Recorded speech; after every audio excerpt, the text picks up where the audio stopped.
My next guest has written another fascinating book. He is an Oxford graduate, and he has also worked with renowned co-authors on research papers and published in the Journal of Sound and Vibration. He's placed in the top 5% of the students while studying at the Danish Technical University and achieved 100% in many of his challenging technical subjects. And he wrote a book called Keys to Success at School and Beyond. And I want to welcome Mehdi Toohzy to the show today. Mehdi, did I pronounce your name properly? Good afternoon, Susan. Yes, very it's good. Correct. How are very you? Very good. I'm very well, thank you. Very well. So talk about your book, because obviously it sounds like you have gone through plenty of school and graduate school and many other things. And talk about how your book came into being. Well, Susan, it took me 15 years to reach a point to be able to write this book and 1 year to finish it, so 16 years in total. And so it took a long time to produce this book. I like the cover of it, too. It's got the keys on the front, Keys to Success at School and Beyond. Okay, so what were some of the hallmarks for you that people needed to have success? Well, anyone can go from ordinary to extraordinary with the secrets of great minds.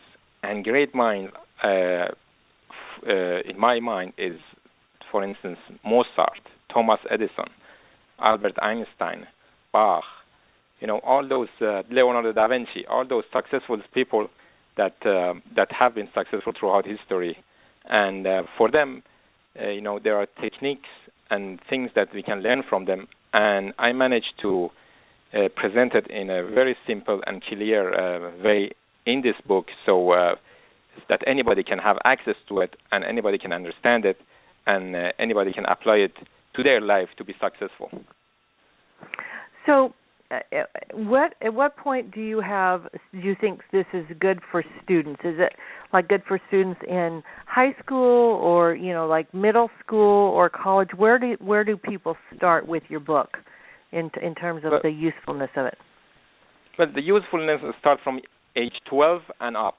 Anybody at school, elementary school, high school, college, university, or self-studying, any professional who wants to learn, this book helps them to, first of all, find their learning style.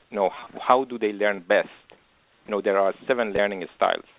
For instance, let's say if someone wants to learn math and don't know how to learn it, I can give you an example. I used to learn math in a group which called social learner, and then go by myself, repeat the information to myself in a quiet room, which becomes an introvert learner. That means learning by myself. So I was a combination of two learning styles. So people can have multiple learning styles. The main idea is, each one of us learn in a unique way. The way you learn, Suzanne, the way I learn, the way the listener learns, they all have unique learning styles. And that's important to know, because sometimes people think, they don't have the talent, they can't learn new things. Perhaps they have been out of school for long, or they just don't know how to learn. So the main idea is, once you discover your learning styles, things and life becomes easier. Indeed. Now, do people have just one learning style, or do you have like a composite? When you look at personality tests, you have sort of a composite of 3 or 4 different types, depending on which type of assessment you use. Are there different combinations of learning styles, or is it you're predominantly one, and then the rest of them are some other place relative to that? Well, in my experience, usually we are. It's a composite of different learning styles. As I mentioned earlier, let's say if you want to learn math, so the way you try it is first you go and study in a group where you learn socially, and then you go, for instance, by yourself and repeat the information to yourself, and that way, you could have 2 different learning styles. It really is about experience and see if you learn better, for instance, by looking at the picture or by looking at the graph. If you are better at learning sports, which we call bodily learner, or even if you are a musical learner, you learn best by music, or even if you are a language learner, you are good at learning languages, where you can be a more efficient learner. So it's become an experience, and each one of us get a feeling. The main idea is get the information, know that there are different learning styles, explore it, and you can tailor your own unique learning style. Oh, I love that. And I think that is helpful for people. So what do you do if you're, because one of the things with classrooms here is it's mainly visual and auditory, some kinesthetic when people have to do it themselves. But it feels like you're really helping people take this to some deeper level of understanding or kind of integration, right? Yes. Well, a lot of people have the view that learning is a difficult thing. You need to have the talent. But what I say is, if from the lessons of the great minds, is we all can learn. We all can be successful. We can all be good problem solver or genius problem solver. It's a matter of discovering it, what we are really good at. As I said, you could be a visual learner by learning at pictures, and you can absorb the information right away. You can be even a logical learner, learning by numbers, which these learners are good at math and, at numbers, cracking numbers. And, it's all about what's your unique style of learning.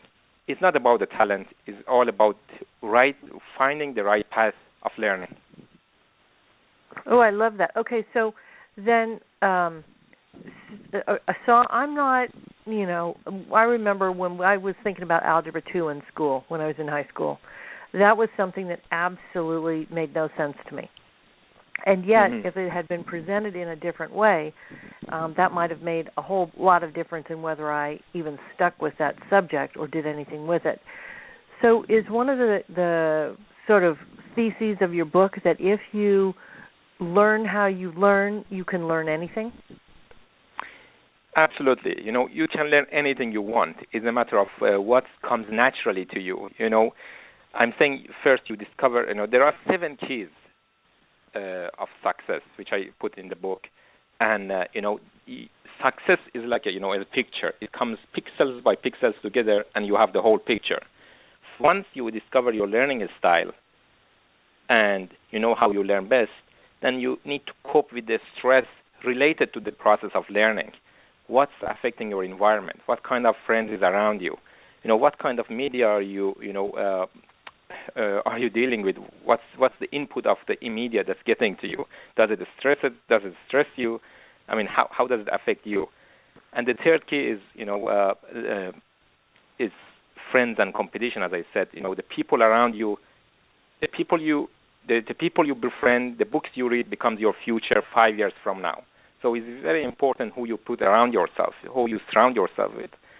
And the fourth key is persistence. And persistence is one of the very important elements of success. And even if you don't have it, you can develop it from zero. And I put specific simple steps to develop it. For instance, keeping a positive mind and keep trying. And the third, keep a role model. So even if you don't have the persistence, which is a vital part of success or the process of success, you can develop it.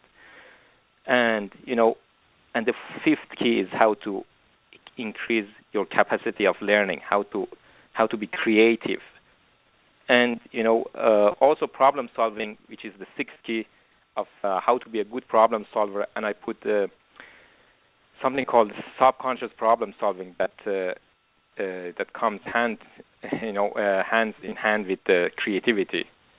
And the last key is how to discover your passion. Once you know what you really want, then really there is no limit to it. Wow. Now, what made you decide to do this? I mean, you're accomplished. You're a research scientist. You've gone to Oxford. What made you decide to write a book like this? Well, over many years in my career, I have seen students, I have seen colleagues, I have seen people who complain or who say they don't have the talents to be successful at school, to be successful at their job, to be even successful at their day-to-day life. And I decided once for all, I'm going to write a book and in a clear and simple way, step by step, show people how you can be successful and how we can benefit from the secrets of great minds. And these great minds, let's say Thomas Edison or Mozart, they had a method of success. If we apply it, life becomes easier. It's a matter of looking at somebody and learning from him and see how was he successful. So I decided to put all this in a book together with my experience and show students, people, professionals, anybody in all aspects of life that it is possible to learn. It is possible to be successful, even if you think you don't have the talent. It's really not about the talent. Okay, so this actually gives hope to. What do you do with special ed kids or people who are in special ed or deemed autistic? How does that reflect in this book? So you see, it's an interesting question. Thanks for this question. People, have different, again, learning styles. People who are autistic or have a special need, they have usually a strong memory. And one of the things that I emphasize on is the element of persistence.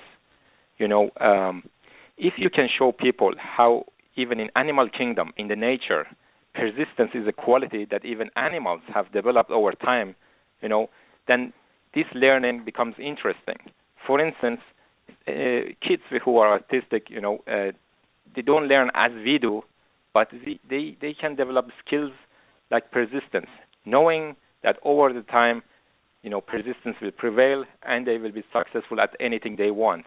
It's really is a matter of, I would recommend, the skills that described in the book will give them the skills to be successful. It's not that one has to be successful at math and physics, then we can say, okay, this person is successful. No, we all need to discover our learning styles, and we can be successful, even no matter how we are classified. Well, that's fantastic. So, Mehdi, tell people how to get your book. We're running out of time today. Yeah, well, it's available at Amazon and also at my website, MehdiToozy.com. It's in iTunes, Barnes Noble. It's available everywhere. Fantastic. So his book is Keys to Success at School and Beyond, a fantastic book and something certainly to help people kind of get organized with their learning and their learning style. So I want to thank you for coming on the show today, Mehdi. It was great to have you. Thank you, Susan. Thank you for having me.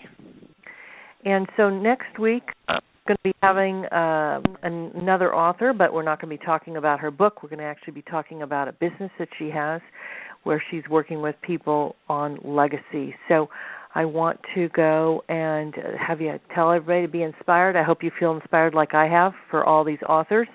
And come back and join me again next week on Living Life on Purpose.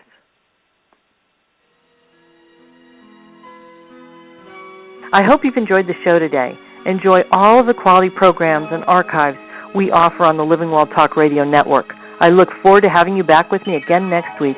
And in the meantime, remember, be inspired for life.